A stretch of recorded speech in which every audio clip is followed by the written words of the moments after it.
Hi guys. Okay, so I showed you my Thanksgiving table and you probably thought, oh my gosh, those placemats are so cute. How did I do those? So I think I'm just gonna show you today how we did it. This one's pretty easy. You just take a sheet of paper and with the stamp that I am using, which is one of the IOD new stamps, but you can use whatever stamps you want to make your placemat. You just need to be able to do it 4 times and have a mirrored image of the piece you're using. So I just know this happens to be 18 by 18. So I just cut a sheet of paper, and then what you're gonna do is fold it in half, and fold it in half again. And now you've got your nice square, and you're going to see where your pieces are going to need to go. So we're just gonna stamp this up real quickly.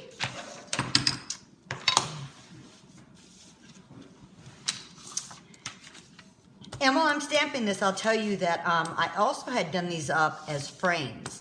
And in one of the other tips I showed you in another video, if you take your freezer paper and iron it together, it's stronger. And that's what I used. I used the same stamp, but I cut it out and used it as a fun frame.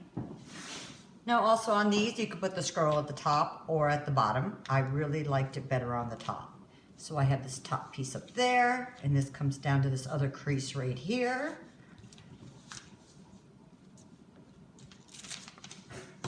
Now I'm going to do the mirror image on the other side.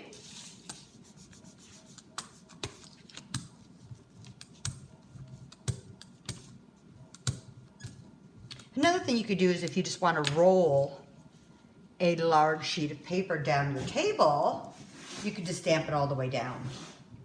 With the plain circle one, it's pretty easy. With this one, you'd have to like mark some guidelines so you would have your center points if you're just gonna use one huge sheet. Okay, so I'm taking this top left side and bringing it back down to the bottom right side, and we're almost done here. I just think the stamp is so beautiful, and it just gives you such an elegant place setting. And just make sure you're stamping it the same way all the way around. So my little squirrely end down here that curves is always at the top and the bottom right here.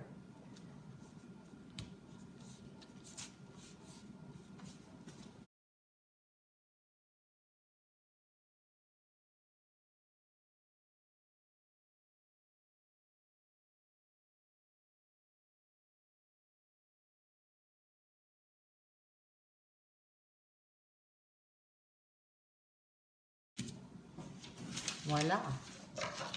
Now with this, you can iron it, and then same thing, I'm just gonna cut out just real loosely around it. Give it some dimension. And I said if you wanted to run the other way, you could have the curl coming this way and have that way. So after you've cut it all out, you're gonna lay it out and iron it back down so you don't have the crease in the center.